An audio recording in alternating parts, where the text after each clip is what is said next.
So what I have to do is bring up my expert, my gold and silver expert. This is a silver coin. Today it's about $15 for this. So when people says it takes a lot of money to start investing, it doesn't. $15 you can get on this, but the thing was I was buying it for $5 a few years ago.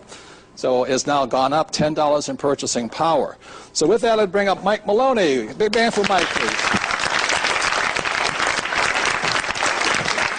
Welcome, and thank you. Thank you. Michael is every time I want to find out about what's happening in gold and silver and the real money market versus the currency market, I call Michael. Right. So once you talk about the history of currencies or fiat currencies or government printing money. Every time the government prints money, it's basically a stealth tax. The government gets to spend that extra unit of currency that they're printing. But when it goes out there, it dilutes the currency pool out there, and there's more units of currency per person. And this has gone on throughout history, hasn't it? It's gone on throughout history, but it exploded after 1971. But please, the Romans did it too. Yes. And the reason it took slower was that when the Romans actually passed out real coins, the reason there's grooves on it is the people being smart, they used to file the coin down. So that's why today there's grooves on these coins to prevent people from filing the money. So, and the Romans got pretty smart, so they started printing, fake money. Yes, they started mixing copper in with their gold and silver, and they debased their money supply.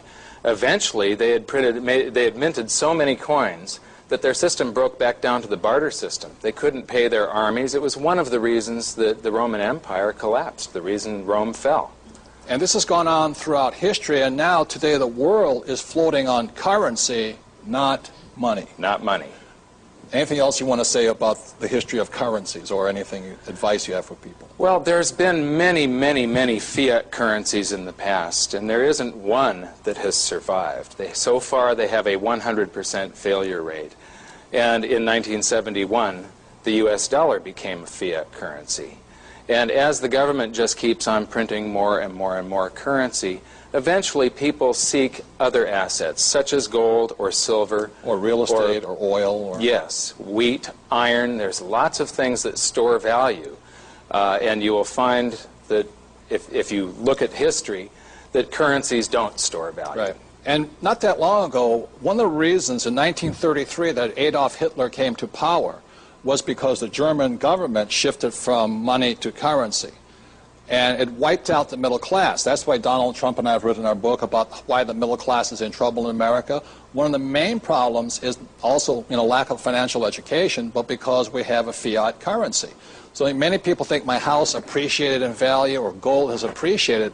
That's not really true. What has really happened is the dollar has depreciated. It's gone down in value. Yes. And the reason the government does that so they can borrow money from foreign countries and pay them back with cheaper dollars. Now it punishes you guys, the working people, if you're a working person, and it rewards the debtor, guys like me who are greatly in debt. So the savers get jammed and the debtors win because we're using fake money to acquire tangible real assets, right? Exactly. So in 1933, a man named Adolf Hitler was elected to power simply because the German Weimar government had taken their money and turned it into a currency. And so it got so expensive, the middle class had their savings wiped out. And the same thing has happened to my mom and dad. They couldn't save money simply because inflation, or actually devaluation of the dollar, is such a high rate of speed. So people who are savers are losers, and people like me who are debtors are winning. So it's because it's inflation, it's going into hyper devaluation of the dollar. Is that correct? Or hyperinflation, they call it? Yeah. During World War I, Germany went off of the gold standard at the outbreak of World War I. And then they increased their money supply. They printed so much money that the money supply increased by 4 times. There was 4 times more. The reason they did that was to pay their bills. So it's like you writing bad checks. It's exactly the same thing. And then as soon as the war ended, the money supply, the money that people were saving during the war because of the anxiety that they have during this period of unrest, all of that money came out of hiding, and the price of gold is something that shows you what's happening with inflation. The price of gold went from 100 marks an ounce to about 900 marks an ounce. Then later on, the government kept on printing money all through 1920, 21, 22. In 22, gold started rising again, and by mid-23, it just went into a runaway effect, and gold went to over 100 trillion marks an ounce. And the same thing might happen in America. It's entirely possible. I think we've got a guy that we call Helicopter Ben at the helm. Ben Bernanke, he believes in just spreading enough money around. So the savers will just continue to lose as long as we're willing to accept the money.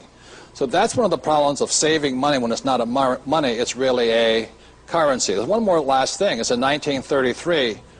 Not only did Adolf Hitler get elected, in 1933 they made holding gold illegal in America.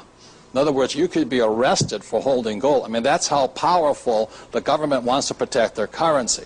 So I wrote this book here called Prophecy about the biggest stock market crash in history of the world and all this. But as a Dow has just climbed past 12,000, and people are saying, well, the price of my stock is going up. In reality, the Dow is going down when measured against gold. It's the same as your price of your house goes up. It's not that your house goes up, the purchasing power of your dollar has gone down.